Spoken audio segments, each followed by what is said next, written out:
3, 2. Hola, muy buenas tardes a todos y a todas. Bienvenidos nuevamente a su programa de Acción y Teoría. En esta ocasión, pues muy contentos de retomar las actividades en este semestre con una mesa de lujo, una mesa que hemos denominado Emprendimiento, Tendencias en la Teoría y la Práctica.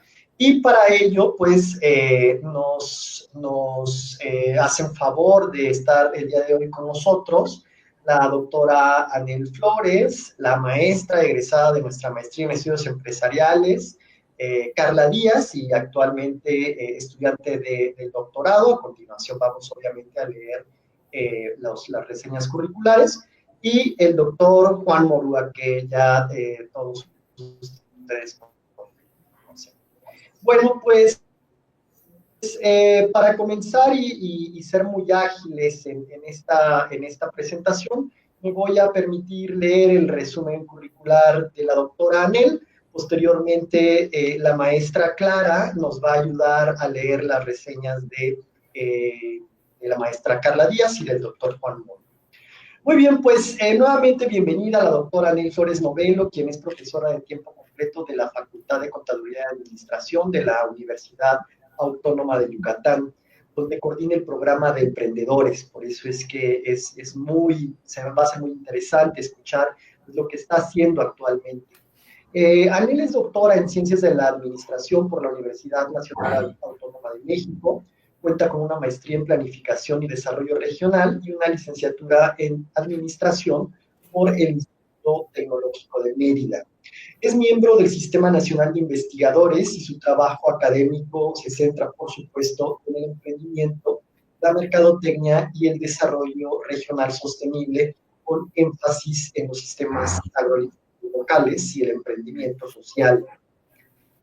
Fundó y lideró de 2018 a 2023 el cuerpo académico a Mercadotecnia, Innovación y Desarrollo, reconocido por PRODEP, desde el cual impulsó proyectos de investigación aplicada y vinculación universitaria en comunidades rurales del sur de Yucatán. Ha sido también responsable técnico y colaborador en proyectos financiados por la Secretaría de Ciencia, Humanidades, Tecnología e Innovación, varios de ellos, y por supuesto ha escrito diversos artículos en investigación y divulgación. Es coeditora del libro internacional Entrepreneurship and Reflexivity, Critical Vision from the Global South, donde publicó que fue Palgrave Macmillan, y coautora de diversas obras colectivas sobre marketing social, innovación y sostenibilidad. Finalmente, ha participado en diversos congresos nacionales e internacionales. Muchas gracias por aceptar esta invitación, Anel. Adelante, Clarita, por favor. Sí, muchas gracias. Buenas tardes a todos. Bienvenidos a esta sesión del Seminario de Acción y Teoría. Y pues voy a presentar la trayectoria de la maestra Carla Elizabeth Díaz Pérez. Ella es licenciada en Mercadotecnia y maestra en Estudios Empresariales por la Universidad de Guanajuato. Actualmente cursa el doctorado en Investigación de la Comunicación en la Universidad Anáhuac Norte en Ciudad de México. Sus líneas de investigación se enfocan en la responsabilidad social empresarial, el fomento cultural y el emprendimiento, campos en los que ha realizado estancias académicas, por ejemplo, en la Universidad de Ottawa, en el Business School del Tecnológico de Monterrey, y ha participado en revistas especializadas, en congresos nacionales e internacionales sobre comunicación, administración, emprendimiento y gestión cultural. Además, combina esta labor académica con la gestión cultural, dirigiendo proyectos de formación artística y emprendimientos culturales desde su estudio Equilibrio Dance Studio. Bienvenida, maestra Carla Díaz. Y pues bueno, también vamos a compartir esta trayectoria de nuestro doctor Juan Morúa Ramírez. Él es doctor en Ciencias de Gestión por parte de la Universidad de Lorraine, Francia. Y pues bueno, Además, es maestro en Ingeniería Industrial por el Instituto Politécnico Nacional de México. Actualmente es profesor de licenciatura y posgrado en la Universidad de Guanajuato y profesor invitado a nivel posgrado del Instituto Politécnico Nacional. Pertenece a los grupos de investigación, acción y teoría y al Cuerpo Académico Desarrollo y Gestión de la MIPYME de la Universidad de Guanajuato. Es integrante del Sistema Nacional de Investigadores y sus líneas de investigación se centran en la complejidad y los sistemas dinámicos de las ciencias de gestión, en epistemología, su acción y su cognición, aplicación en emprendimiento y estrategia. Bienvenidos todos. Muchas gracias, Clarita. Pues vamos a comenzar con esta mesa. Le pediríamos a la doctora Anel que pues nos comparta cuáles son sus proyectos y, bueno, por supuesto, las ideas que nos trae a esta mesa el día de hoy. Muchas gracias, doctora. Gracias. Pues sí, ¿me escuchan? Bueno, pues yo lo que les quiero compartir es el trabajo que he estado realizando aquí en Yucatán. He estado analizando un concepto que me parece muy interesante, que es el concepto de emprendimiento transformación.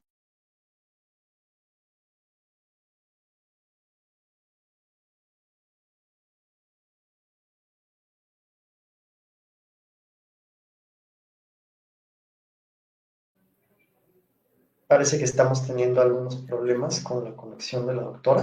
Sí. La perdimos, ¿verdad? Sí, esperemos que pueda volver a integrarse a la llamada. Aquí está ya. Aquí. Una disculpa. Te perdimos, sí, te perdimos, Anel. Pues es que iba a presentar, pero creo que En donde dice presentar o invitar. Sí, ya vi, compartir pantalla. Ok.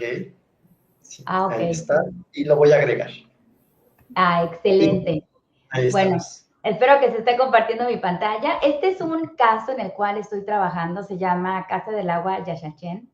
Y este es muy interesante porque pues es un grupo de mujeres indígenas que están en una zona sur de Yucatán, en el cono sur de Yucatán, y ellas pues se unieron colectivamente, bajaron recursos del PPD, aquí como ven del Fondo de Pequeñas Donaciones de Naciones Unidas, y en conjunto con algunas autoridades bajaron recursos para lograr tener una planta purificadora de agua.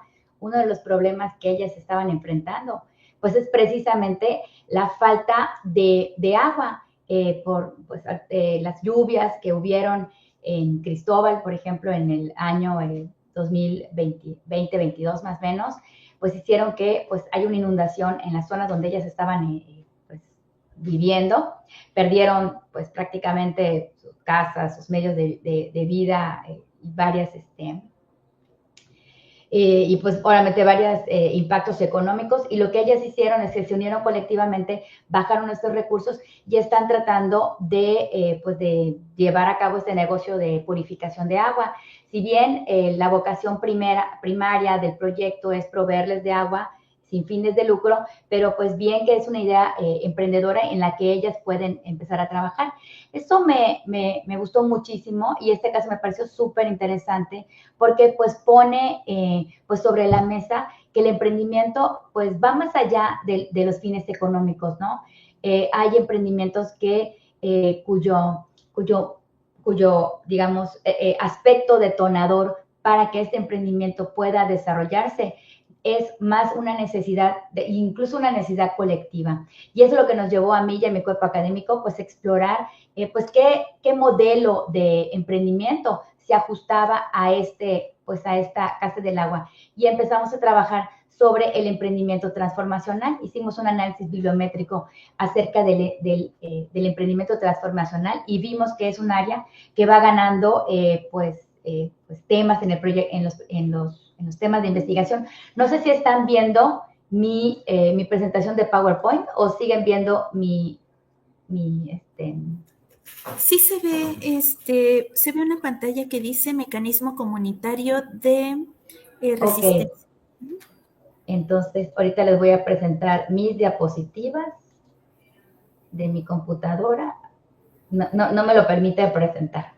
Pero bueno, les voy platicando. Básicamente, este es el caso del estudio. Aquí están las señoras, digamos que con las autoridades. Pero bueno, hicimos el análisis del marco teórico, viendo cuáles son las líneas de investigación. Detectamos varios vacíos en el conocimiento y líneas de investigación estratégicas. Identificamos algunos autores para pues poder guiar, ¿no? Y vimos que en el marco teórico, elementos que liderazgo transformacional, empoderamiento femenino y resiliencia comunitaria eran de las palabras clave de los artículos que hablaban sobre este emprendimiento transformacional. Vimos también que muchos autores se enfocaron a diferenciar el emprendimiento digamos, tradicional en términos como lo conocemos, para creación de valor, para generar dinero y contextos casi siempre urbanos, versus el emprendimiento transformacional, planteando que el emprendimiento transformacional no solamente se plantea una solución a una problemática, sino a problemas sistémicos, ¿no? Problemas que comparten comunidades y también a la creación de capacidades pues, sostenibles a lo largo del tiempo, ¿no? También vimos que muchas de las iniciativas de emprendimiento transformacional estaban relacionadas con mujeres. Y eso, pues, digamos, como que nos emocionó mucho porque también lo que estábamos viendo en el contexto que estábamos trabajando también estaba relacionado con mujeres. Vimos que el emprendimiento femenino, cómo las mujeres emprendedoras en contextos locales en los cuales se fomenta su autonomía y se fortalece su capacidad de decisión, eran temas importantes en el emprendimiento transformacional. Entonces, esos aspectos pues nos hizo ver que era un marco teórico adecuado para pues el problema que estábamos pues analizando, ¿no? En el estudio que hicimos bibliométrico analizamos más de 679 artículos.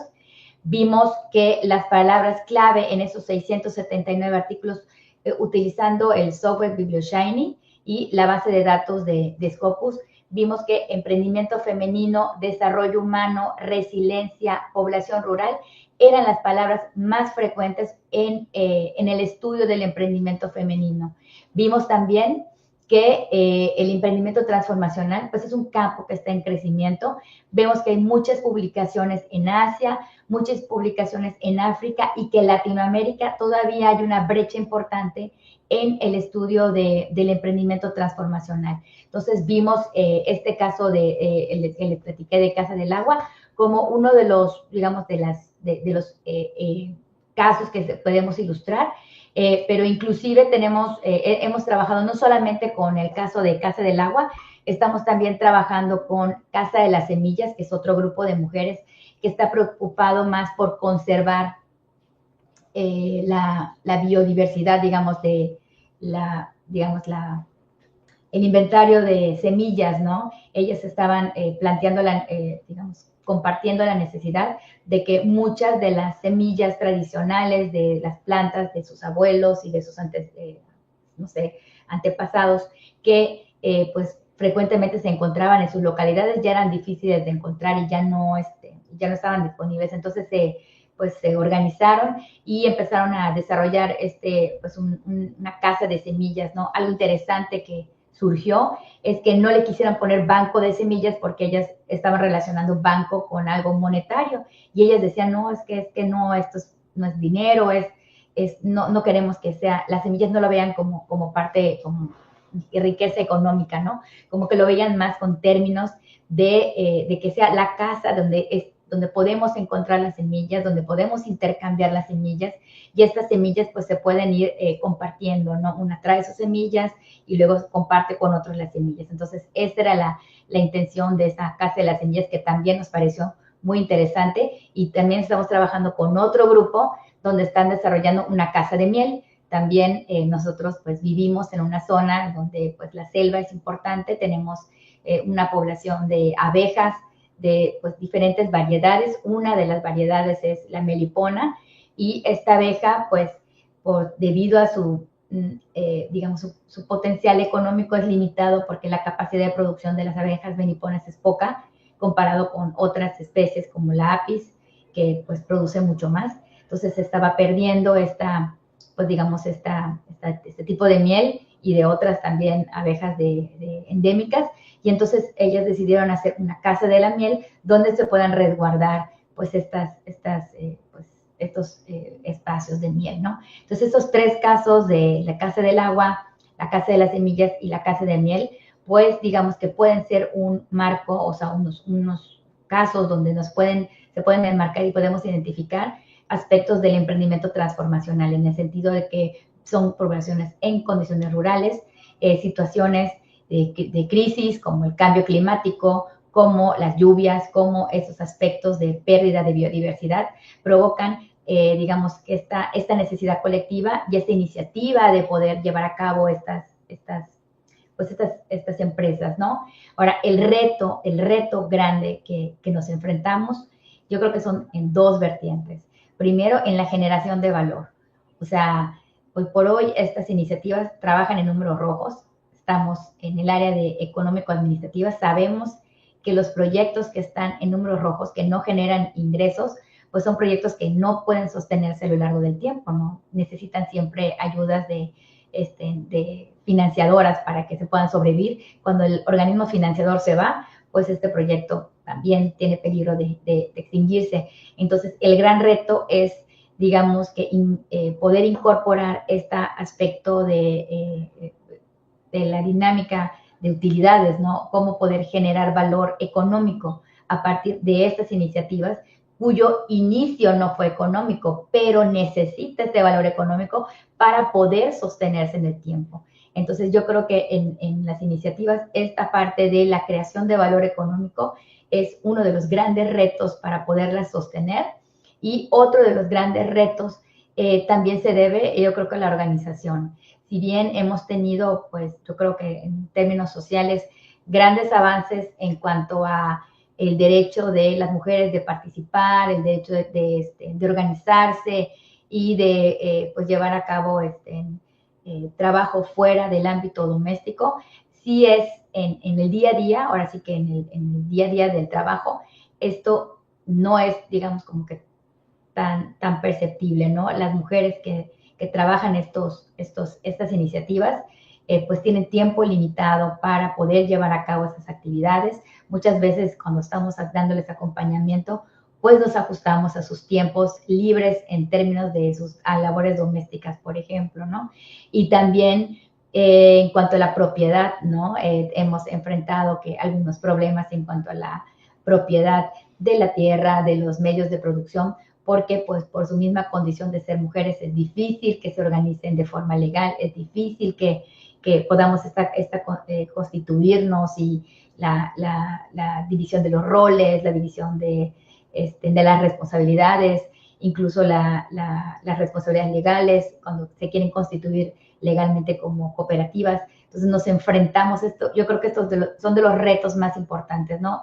La organización, sobre todo la organización, la parte de la propiedad legal, la parte de los roles de género que ellas se enfrentan por una parte, y por otra parte, la parte de la integración de los aspectos económicos, ¿no? Cómo lograr generar utilidades de estos proyectos que son, digamos, que con mucho componente social, ¿no? Entonces yo creo que esos son los retos más grandes que nos enfrentamos, y creo que esta mesa que habla de la teoría y la práctica, y que pues me parece súper pertinente, no hay teoría sin práctica, y también hay que pues reflexionar la práctica a la luz de la teoría, pues este tipo de iniciativas pues nos dan mucha luz a la discusión sobre todas las realidades que vivimos en nuestro país, y me atrevo a decir en muchos aspectos de Latinoamérica, ¿no? En las colaboraciones que hemos hecho aquí en la Universidad Autónoma de Yucatán con otras universidades, por ejemplo, de Colombia, pues vemos que muchos de los problemas que enfrentamos en cuanto a discriminación y en cuanto a los problemas que enfrentan en zonas rurales, las iniciativas, pues digamos que compartimos muchos problemas. Entonces yo creo que es algo que nos puede unir para poder ahora sí que reflexionar sobre la teoría y empezar a desarrollar y pues adaptar esas teorías pues a nuestros contextos, ¿no? No sé si pues es lo que les debería compartir. No sé si tienen alguna pregunta o qué dinámica seguimos, Sergio. Muchas gracias, doctora Anel. Muchas gracias por compartir esta experiencia que, como usted dice, pues tiene todo que ver, ¿no? Con la acción, con la teoría y con esto que hemos denominado tendencias, ¿no? Ya más adelante, digamos, que haremos algunos otros comentarios, pero si le parece bien, pues daríamos paso a la maestra Carla Díaz a que nos platique un poco sobre lo que está haciendo actualmente en relación a emprendimiento. Muchas gracias, Anel. Aquí estamos. Adelante, Carla. Hola, buenas tardes. Bueno, gracias por el espacio y también porque creo que siempre es importante generar estos entornos donde podemos reflexionar, discutir, etcétera. Y bueno, yo voy a compartir justo estos elementos teóricos buscando motivar como una reflexión hacia las prácticas, sobre todo en emprendimientos culturales. Voy a ver si puedo compartir mi pantalla. Mm,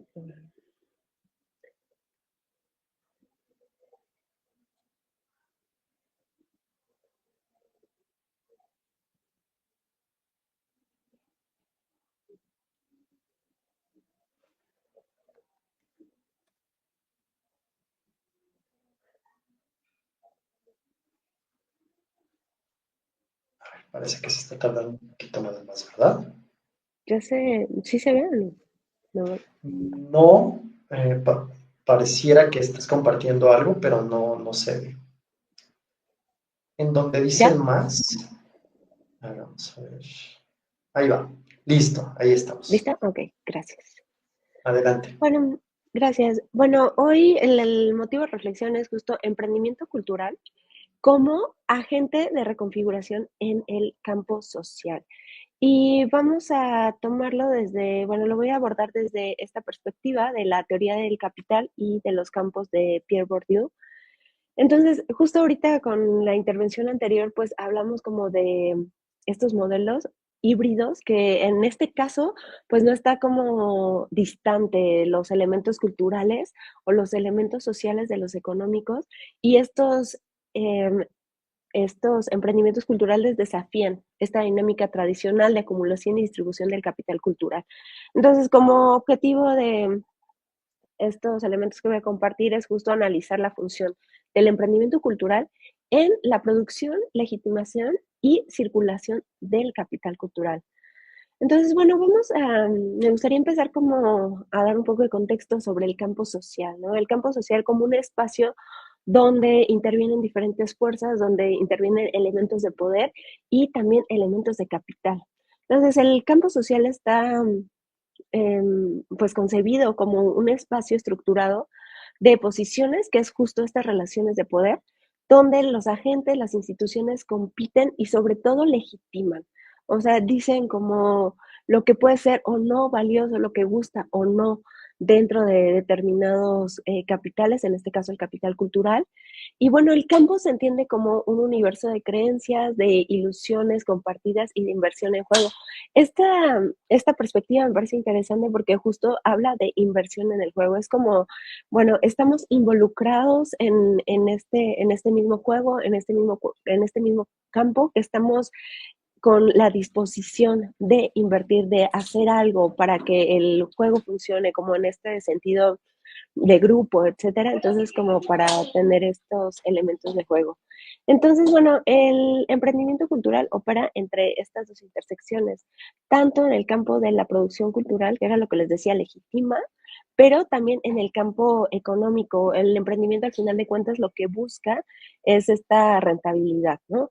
Y nos llevan los emprendimientos culturales a cuestionarnos esta redefinición entre qué es lo que separa uno y otro, si están peleados uno de los otros o si pueden pues encontrar como este punto de intersección.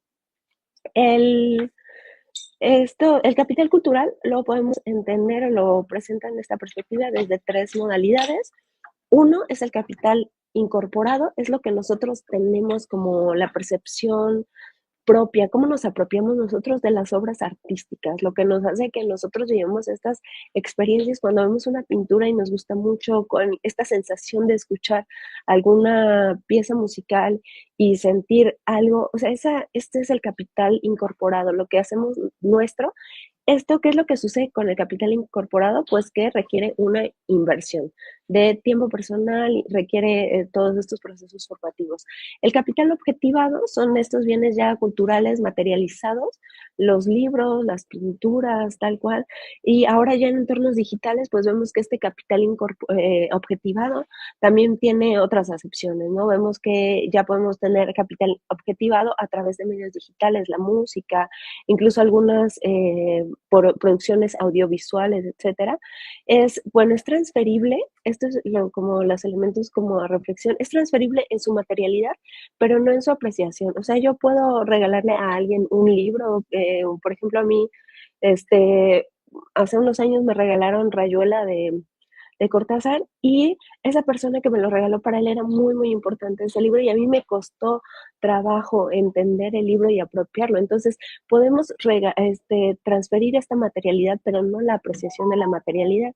Y finalmente, pues el capital institucionalizado, que es lo que más se relaciona con estos elementos económicos, ¿no? Son las acreditaciones formales, los títulos que da, y esto es justo lo que busca garantizar como esta convertibilidad, ¿no? Ya en elementos como administrativos. Si tienes un título de, no sé, de doctor en historia del arte, o si eres bailarín de determinada compañía, tienes como un título que te certifica como bailarín de determinada compañía, etcétera. Eso es lo que de alguna manera puede garantizar esta convertibilidad. Entonces, bueno, retomo Bourdieu porque justo habla de este capital incorporado, que son al final de cuentas lo duradero, ¿no? Lo individual. El objetivado ya habla aquí de los bienes culturales, de todos los bienes culturales como los conocemos, la pintura, la música, la escultura, etcétera. Y finalmente, de estos elementos de institucionalización, que son quienes objetivan, y de aquí ya se empieza como a mencionar elementos de propiedades, pues de originalidad. Y entonces, bueno, los emprendimientos culturales contribuyen a acelerar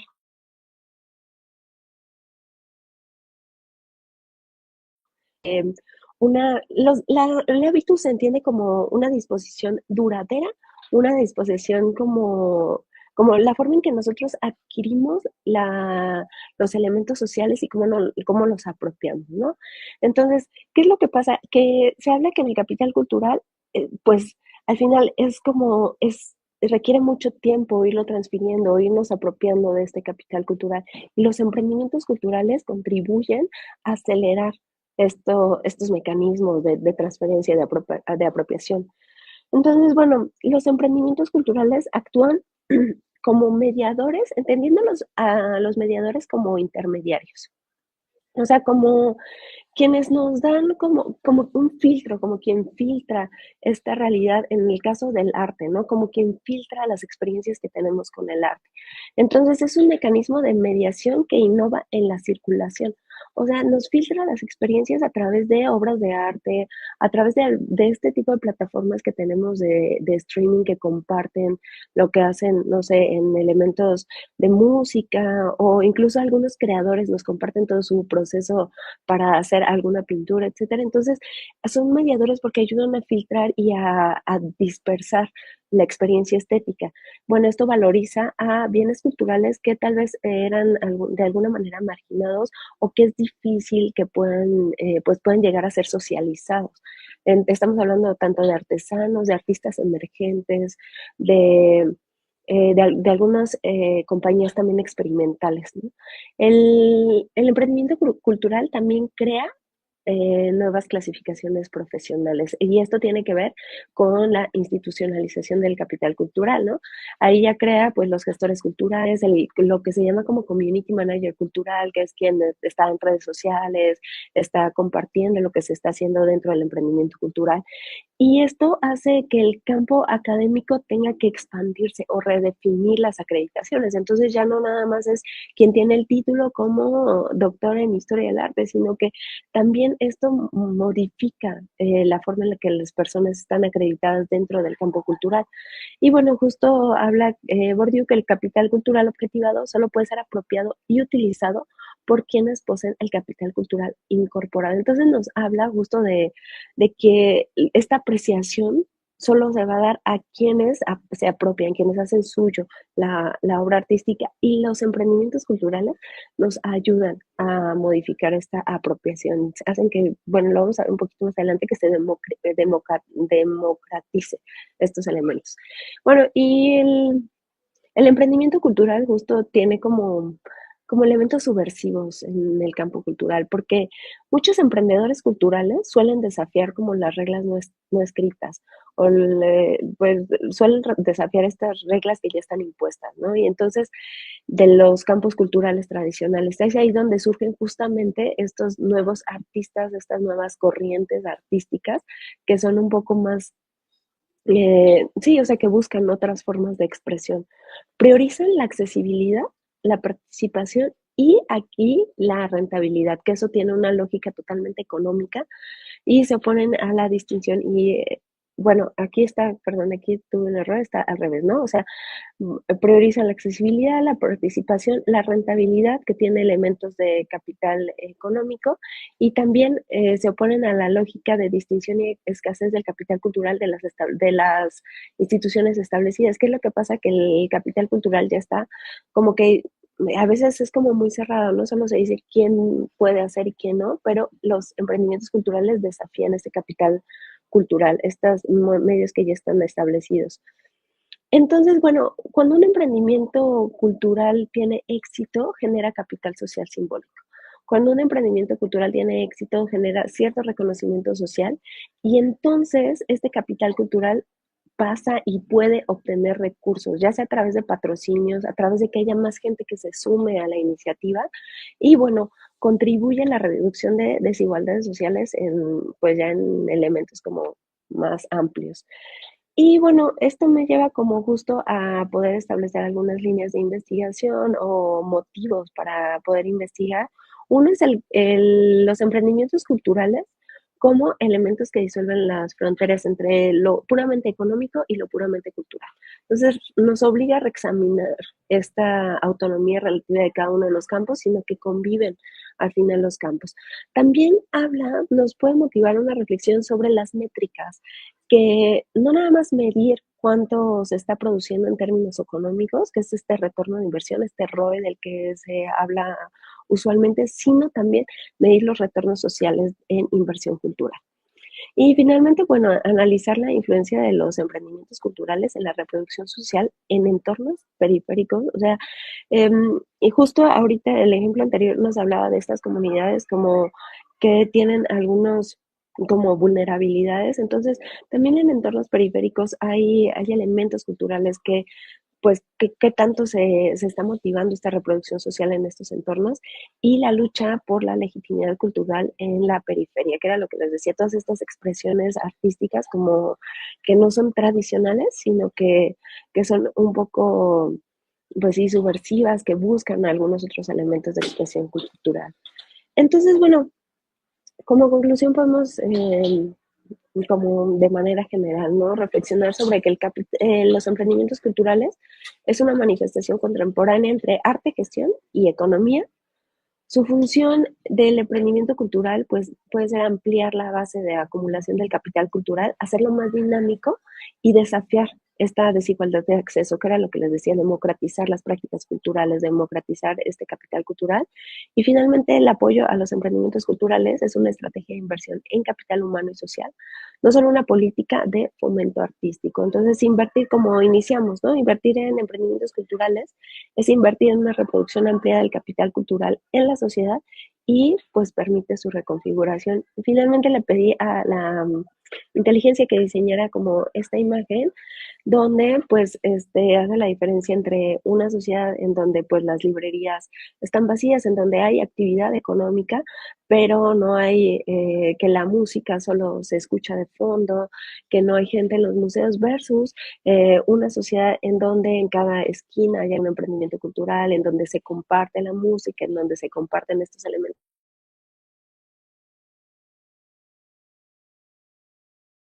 culturales.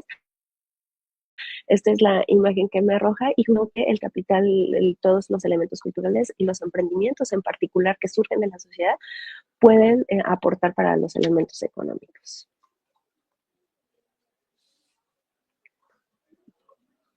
Bueno, y por aquí les dejé justo la imagen de mis alumnos. Por ahí ya, gracias a la referencia, dijeron que tengo una escuela de danza y justo es eso, como el esfuerzo que estamos haciendo, bueno, en particular que estoy haciendo desde este emprendimiento para contribuir al desarrollo social. Muchísimas gracias, Carla, por esta participación, por compartir con nosotros lo que estás haciendo actualmente. También en esta mezcla de acción y teoría, teoría y acción. Muchas veces hemos tenido esta discusión, sobre todo el doctor Juan Morúa y yo, en el sentido de qué va primero, ¿no? Si va primero la acción y luego la teoría, o primero va la teoría y va la acción. Pero al final, pues lo importante es que se desarrollen y que no se queden la una sin la otra, ¿no?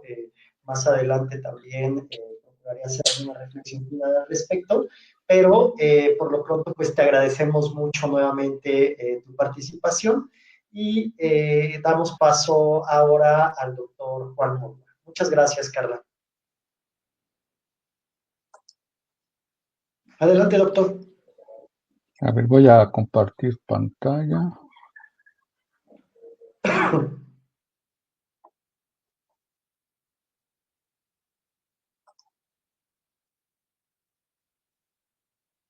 Listo, no sé si se alcance a ver.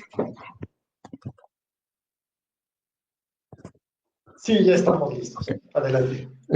Yo les voy a hablar, qué bonito que mis colegas han hablado sobre casos de acción derivados de la práctica.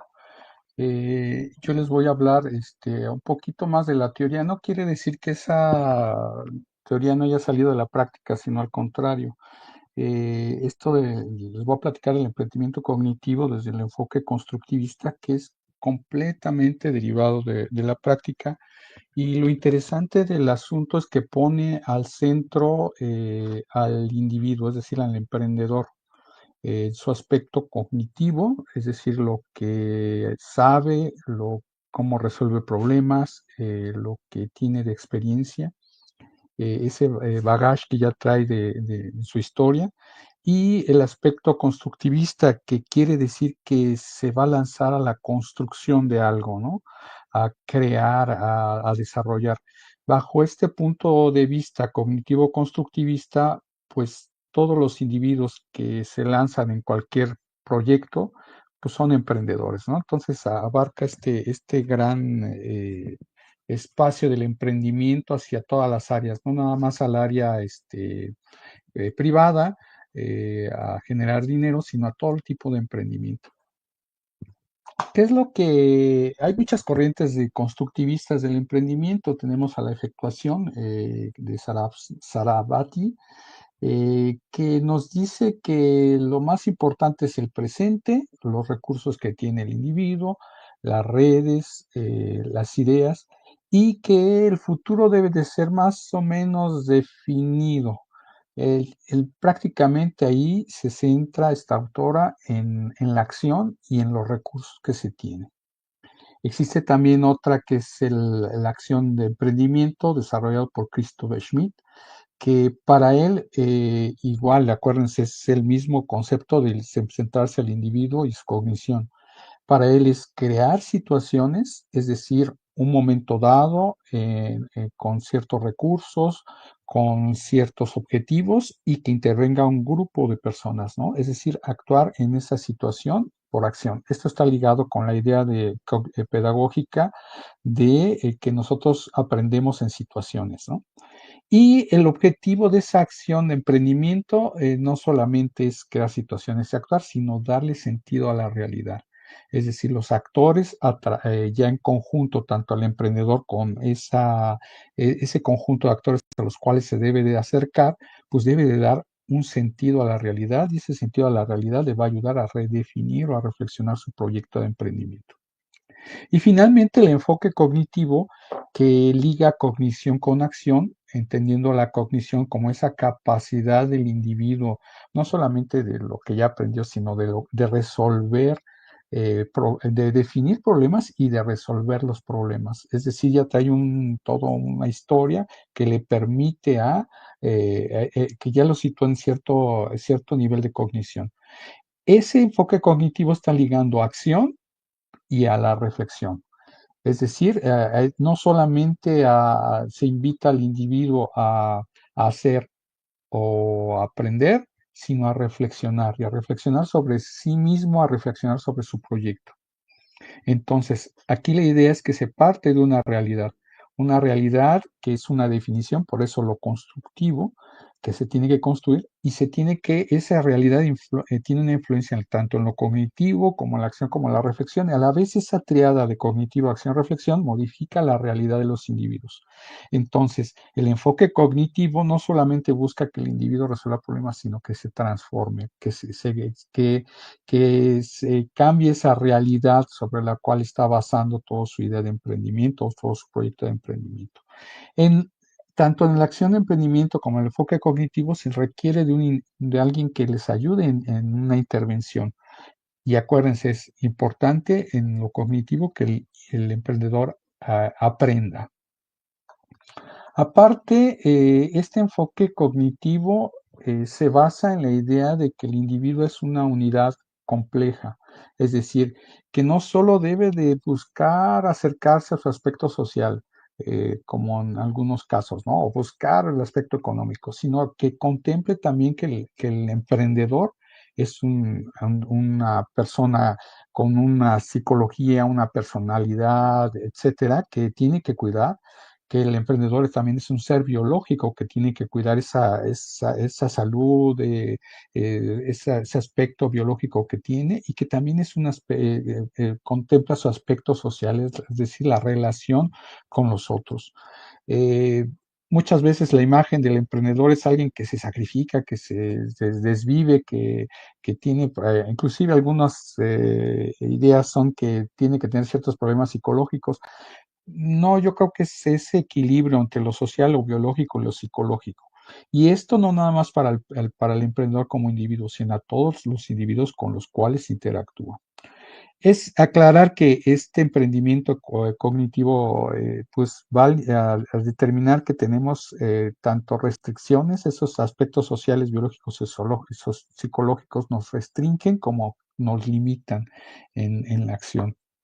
Y obviamente, como les decía, ahí está ese proceso cognitivo que va a definir cognición, reflexión y acción.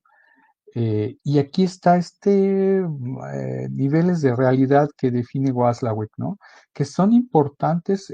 ¿Por qué? Porque si queremos que el individuo cambie su manera de ver la realidad, pues tenemos que ayudarlos a que cambie ese tercer nivel de realidad que menciona Waslawick, que es lo ético, lo ontológico, inclusive lo epistemológico, ¿no? Que esos son niveles de realidad de muy difícil acceso. Por eso se enfatiza en el proceso de reflexión y no de reflexión de lo que pasa allá afuera, sino también de la reflexión psicológica del individuo.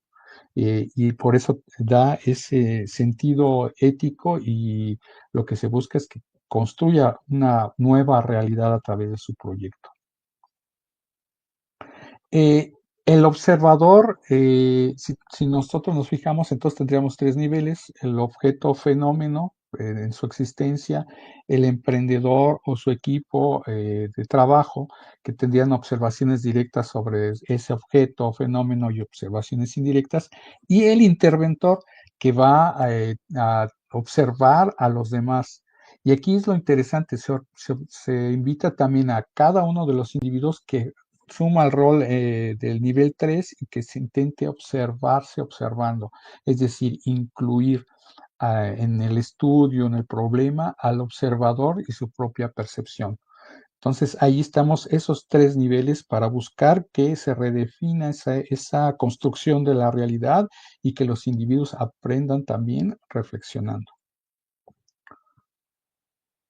Entonces definimos dos roles. Ahí está el interventor, aquel que tiene ese doble rol, intervenir, es decir, ayudar a construir una realidad diferente, y a su vez el objetivo del interventor debe de estar ligado a la investigación, a generar conocimientos científicos. No puede intervenir sin generar conocimientos científicos, y no puede generar conocimientos sin intervenir. Y lo que busca es la transformación de lo que se muestra en la teoría. Y abajo vemos al individuo, al emprendedor o a su grupo. Son N individuos que deben estar ahí, con doble objetivo también: darle sentido a lo que es su realidad, con el objetivo de co-construirla. Y del otro lado, aprender, y ahí entra lo cognitivo, ¿no? El aprendizaje no nada más es aprender, sino generar conocimientos en y para la acción. Entonces, es ese doble rol de los actores dentro del emprendimiento cognitivo. Aquí presento rápidamente una guía de intervención. Hay muchas guías o hay muchas formas de hacer la intervención. Lo interesante de aquí es definir una estrategia de intervención, que es el paso 3. Obviamente se requiere esa empatía, desarrollar empatía y todo eso con los emprendedores, pero una de las partes importantes es esa intervención. Y las siguientes, por ejemplo, a enseñar a problematizar, es decir, crear problemas o definir problemas, y enseñar a anticiparse esos problemas, que es un hueco que tenemos dentro del emprendimiento. Solemos utilizar herramientas que nos van a ayudar en el emprendimiento, pero olvidamos que el individuo pues debe de aprender a problematizar, es decir, de apropiarse de esas herramientas para resolver problemas. Y obviamente siempre en la idea de que nosotros no podemos observar todo, es decir, necesitamos de otros individuos que nos ayuden a observar y a compartir ideas democráticamente. Y una cosa que ya tocaron mis compañeras, que sería crear las redes y el capital social a movilizar. Esto pues sería todo lo que yo les traigo. Yo creo que da pie a muchas preguntas. Yo también tengo muchas preguntas sobre lo que han platicado nuestras compañeras sobre lo cultural y lo social. Pues sería todo de mi parte. Voy a dejar de compartir. Y adelante, Muchas doctor Sergio. gracias, doctor, por su participación. Bueno, ahora daríamos paso a esta etapa de preguntas y respuestas. Por cuestión de tiempo y también para no abusar de sus agendas, pues pediría que fuéramos lo más concreto posibles, ¿no? En esta dinámica. Nuevamente, seguiríamos el mismo orden. Primero la doctora Anel, después la maestra Carla y finalmente el doctor Juan Morúa en cuanto a las preguntas a la pregunta que puedan ustedes generar. Adelante, doctora Anel, por favor.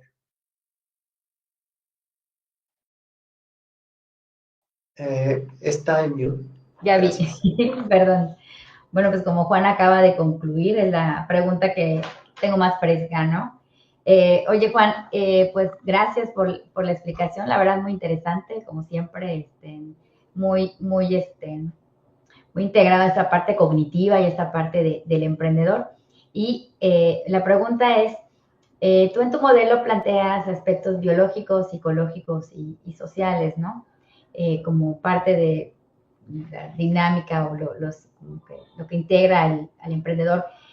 ¿Dónde dejas en tu teoría la parte de los factores estructurales que probablemente pueden limitar o pueden potencializar pues las capacidades y los recursos de los emprendedores, ¿no? O sea, porque pues ciertamente cada emprendedor, de acuerdo al lugar donde vive, pues tiene acceso a pues recursos obviamente disponibles, y también el desarrollo de sus capacidades depende mucho de las estructuras a las cuales ellos están sometidos, escuela, no sé, todo lo que implica el lugar donde viven, ¿no? Entonces, esta parte en tu trilogía, ¿dónde la integras? Es bien interesante tu pregunta. Obviamente por cuestiones de tiempo no lo mencioné, pero dentro de la teoría cognitiva, la estructura tiene el mismo nivel que la acción del individuo. Es decir, la acción individual, ser alguien social, pues tiene se limita o está habilitado por las estructuras sociales, los recursos que tiene, el capital social o cultural que hablamos que se habló hace rato. Entonces, tienen el mismo peso, lo que es tanto la acción del individuo como las estructuras con las cuales se interviene. Entonces ahí se vuelve un todo complejo bien interesante. Ok, muchas gracias. Y también para Carla, que me pareció muy interesante su caso y pues obviamente el estudio de la parte creativa. Aquí una pregunta, mira, yo he estudiado, he tenido algún acercamiento con las empresas creativas, más en cuestiones de bordados. Señoras que tienen bordados y que hacen obras de arte. Estas, pues, artistas, prácticamente son artistas de lo que están haciendo, tienen reconocimiento y su trabajo es hermoso, pero aún así enfrentan, pues, dificultades para poder colocar y que les paguen su producto al valor pues, que les permita mantener un nivel de vida adecuado, ¿no?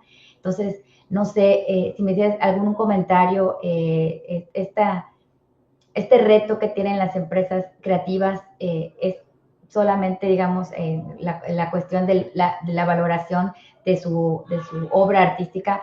¿Crees que es solamente en el ámbito artesanal, en el ámbito de manualidades, o también esta problemática la comparten otro tipo de emprendimientos artísticos como es la danza, no sé, la música y otras artes, ¿no? Tu opinión. Hola, sí, muchas gracias. Justo, bueno, ahorita que estoy en el doctorado en comunicación, o sea, justo estoy como viendo estas formas, ¿no? De comunicar para poder, pues, que sea transmitido adecuadamente, en este caso, el valor de la obra artística o de lo que se está haciendo, ¿no? Entonces yo creo que el reto es en todas las áreas, o sea, el reto es tanto en los artesanos como en la danza, como incluso, pues podemos ver, ¿no? Como en elementos de literarios, ¿no? En la escritura de libros, etcétera. Entonces, aquí yo creo que sí es muy relevante todos estos esfuerzos que se hagan y también voy a hablar como mercadóloga para justo comunicar el valor que tienen cada uno de estos elementos. Y creo que un área de oportunidad está en todas las herramientas digitales, de cómo a través de las herramientas digitales podemos ir comunicando el valor y tener este sentido de creación de comunidad e incluso creación como de construcción de historias para que se vaya dando el valor a la obra artística, porque al final de cuentas se valora de acuerdo a lo que nosotros podemos interpretar. Entonces hay que dar como el código para que puedan interpretar las personas la obra artística y entonces sí, pues que al final se traslade en beneficios económicos. Ok, gracias. Muchas gracias, Anel, gracias a todos. Seguiría entonces el turno de la maestra Carla Díaz, si tiene alguna pregunta para alguno de los panelistas.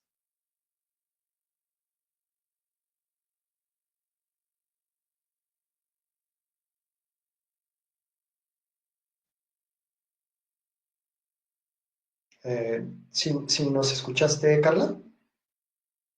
No. No. Sí, decía, si tienes alguna pregunta para alguno de los panelistas. Ok. Bueno, sí, para la doctora Anel, me llama la atención que, bueno, hablaste sobre el impacto comunitario de estas iniciativas. También me pareció muy interesante cómo se nombran, ¿no? Que se nombran como Casa de, ¿no? Entonces, y aquí me llama la atención justo cómo sucede la transferencia, o sea, de estos emprendimientos, qué posibilidades hay de transferir a las siguientes generaciones, pues, para garantizar la permanencia de estas iniciativas, cuál es el papel, porque, pues, son emprendimientos que nada más están, pues, de alguna manera surgiendo en este momento, pero cómo se van a poder transferir, no sé, sobre todo porque hay mujeres que tanto es como esta transferencia hacia los hijos o hacia sus hijas propiamente. Entonces, no sé si tengas algo que hayas visto sobre esto. Sí, uno de los, precisamente de los aspectos que surgió durante la investigación es que muchas de las mujeres, lo que las movía a estas iniciativas es precisamente que sus hijos se quedaran en el territorio. Muchas planteaban la problemática de que pues no hay recursos económicos y sus hijos tienen que emigrar a otras ciudades, a otros países. Entonces ellas decían, que querían cuidar su territorio, pero digamos que la intención sí la Casa de las Semillas, pero creo que su intención así en realidad es que sus hijos se queden en el territorio. Entonces, eso que tú planteas de documentar para poder, digamos que, heredar a las siguientes generaciones su conocimiento es sumamente importante.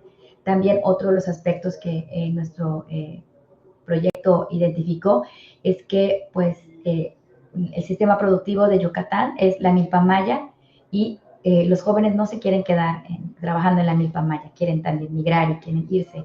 Entonces, muchos de los conocimientos milenarios del sistema productivo milpa maya también están en riesgo de perderse.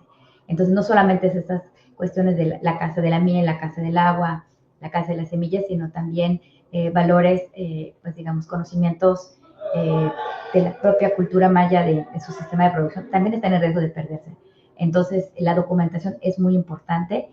Sí estamos trabajando y es todo un reto. Yo pienso que el reto más importante sí es la documentación, pero sobre todo el generar valor económico que permita que los jóvenes se queden, porque finalmente hay que generar valor, hay que generar riqueza para que permanezcan en el territorio y se preserve todas esas iniciativas como Casa del Agua, Casa de la Miel y Casa de las Semillas, ¿no? Entonces, sí estamos trabajando en la documentación, pero creo que nuestro principal problema ahorita es ajustar el modelo para que puedan generar ingresos y estas iniciativas perduren a través del tiempo, ¿no? Que es creo que lo más importante.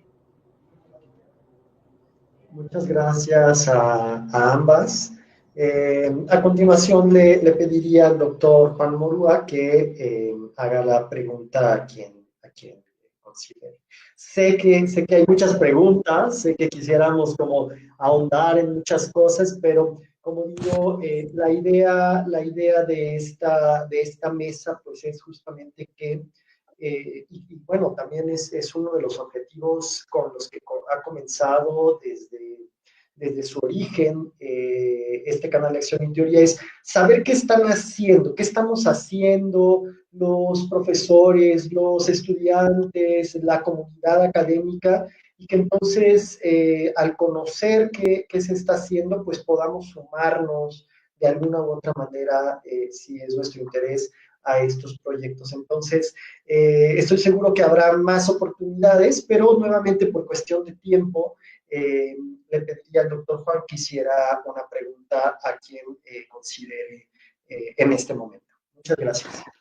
A mí, gracias, Sergio. A mí me resalta la importancia que ambos enfoques, el de Anel y el de Carla, estén orientados, si yo no mal me equivoco, a la transformación de los individuos y enfrentan el reto del valor, de que sea valorizado y de que exista un flujo de ese mercadológico, de materiales, de ideas. ¿Qué nos podrían decir? ¿Cuál sería su principal reto en ambos casos? No sé, su principal reto que han marcado ustedes en sus investigaciones, y Carla, ¿cuál serían los tuyos? Pues yo creo que lo estructural nos afecta mucho. Las comunidades en las cuales están estas iniciativas son comunidades rurales en contextos muy lejanos.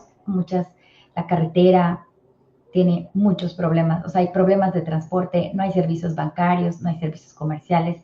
Entonces, hay muchos factores estructurales que hacen difícil, digamos que concretar y llevar a cabo estas ideas, ¿no? Entonces, yo pienso que la parte estructural es la parte que es el reto de los más fuertes a vencer, al menos en mi contexto, no sé, Carla. Sí, desde mi perspectiva, bueno, y tal vez estoy un poco, pues con alguna influencia de comunicación y eso, pero creo que sí es la percepción. También porque, bueno, hay cierta percepción hacia el arte y la cultura como de exclusividad, como de que pues está reservado solo para algunos sectores. Entonces, creo que y creo que es la tarea también de los emprendimientos culturales, modificar esta percepción y hacer la cultura y el arte más accesible y como democratizarla. Pues sí, tal parece que buscamos a todos los tres transformar al individuo, ¿no? Al emprendedor como tal. Gracias. Muchas gracias a todos y a todas. Aquí en el canal, la doctora Alejandra nos dejó una pregunta. Más adelante también leeré algunos comentarios que fue haciendo el doctor Salvador Estrada en el transcurso de esta mesa. Pero la pregunta de la doctora Alejandra López es: ¿cuáles son los desafíos más comunes al intentar alinear la rentabilidad con un propósito más social? ¿A quién le gustaría eh, pues hacerle algún comentario respecto a la pregunta que nos hace la doctora Alejandra?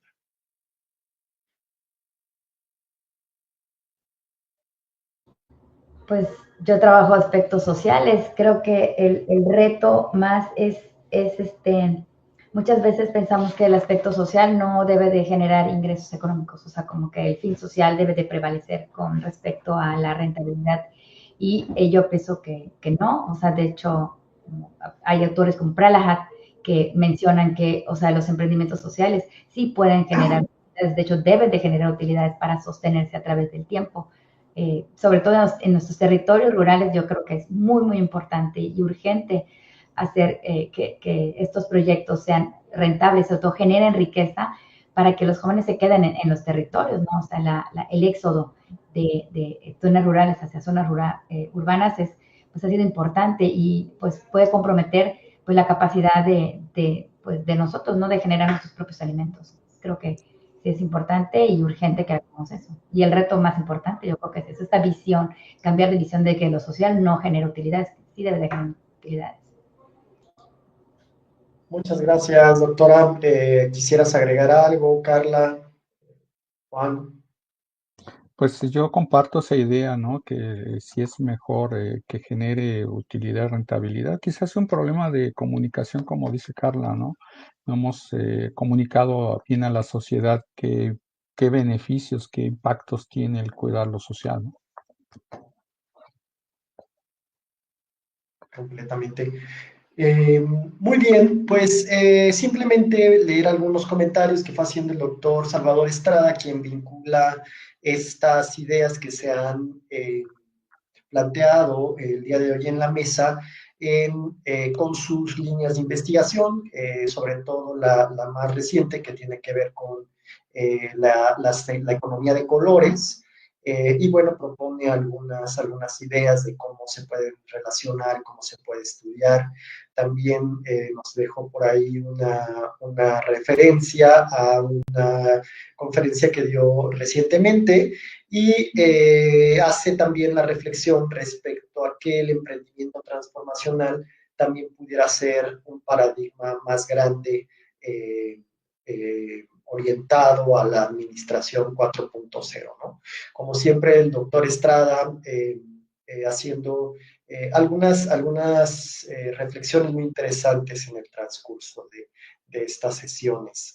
Él destaca en este último paradigma la parte humana, la gestión del conocimiento y bueno, lo que hablábamos al final de esta sesión, que era la sustentabilidad. Pues muchas gracias nuevamente. Me voy a permitir hacer algunas reflexiones finales a partir pues de lo que fuimos escuchando el día de hoy. Obviamente pues no busco con estas reflexiones resumir pues tanta información y tantas ideas tan valiosas, pero pues simplemente como para dejar ahí algunas reflexiones, ¿no? La primera, bueno, obviamente también tiene que ver con el canal, nuevamente hacer énfasis en cómo nace el canal, con esta intención de compartir lo que se está haciendo actualmente y sobre todo para que otras personas que nos escuchen, que nos vean en algún momento, tiene esta ventaja, esta plataforma, pues que se queda ahí en el canal de Acción y Teoría en YouTube y que más adelante pues se pueden retomar estas ideas por diferentes investigadores, buscar la relación de esos investigadores con ustedes, con sus trabajos, que creo que me parece muy relevante. Bueno, la doctora Anel, pues justamente, ¿no? Nos hacía reflexionar sobre esta relación que ya mencionaba, acción y teoría, teoría y acción en el emprendimiento emprendimiento transformacional, que pienso que es una de las ideas clave de esta mesa el día de hoy.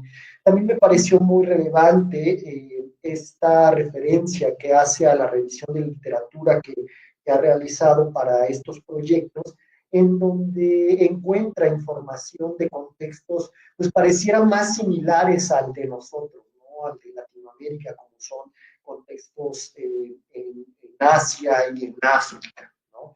Muchas veces pues, la revisión de literatura pareciera que se hace en otros contextos que poco o nada tienen que ver con el de nosotros, y entonces pues esto dificulta también el estudio de estos fenómenos. La maestra Carla, pues, nos trajo a la mesa del día de hoy un tema muy interesante que tiene que ver con el emprendimiento cultural, ¿no?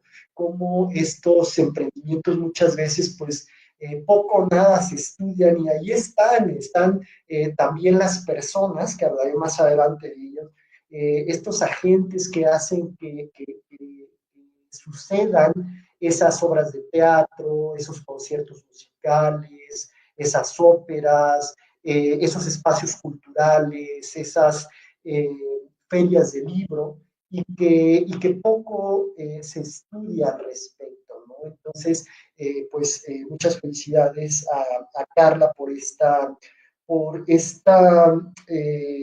traernos el día de hoy este tema y pues que quede ahí como pues una de tantas posibilidades de estudiar el emprendimiento, ¿no?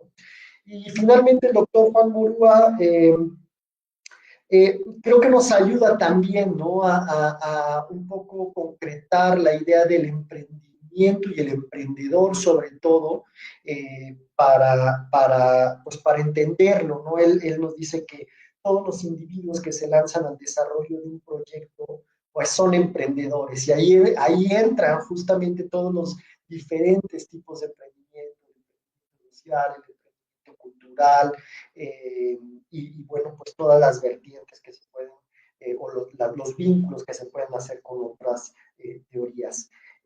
También nos trae a la mesa la necesidad de hacer y reflexionar, ¿no? También de investigar lo que se hace y pues sobre todo, y nuevamente aparece esta palabra clave el día de hoy, pensaría yo, que es la transformación, ¿no? Cómo se transforman los individuos a través de estos emprendimientos, tanto los emprendedores como quienes están alrededor del emprendimiento y quienes estudian a esos emprendimientos. Y finalmente, pues esta necesidad que existe de que estos emprendimientos, de cualquier tipo que sea, pues de que sean sustentables, ¿no? Que puedan generar recursos y que estos recursos, quizá hay una pregunta pendiente, si todos los recursos que generan estos emprendimientos necesariamente tienen que ser económicos, o cómo esos recursos que se generan se pudieran monetizar para que estos recursos permitan la sostenibilidad de estos proyectos. Bueno, pues muchas gracias nuevamente por su participación en esta mesa. Para finalizar, le pediría a la maestra Clara que nos ayude leyendo una de las constancias, obviamente o dejando claro pues que cada uno de los participantes del día de hoy pues se emite esta para cada uno. Adelante, Clarita. Sí, claro que sí, muchas gracias, doctor.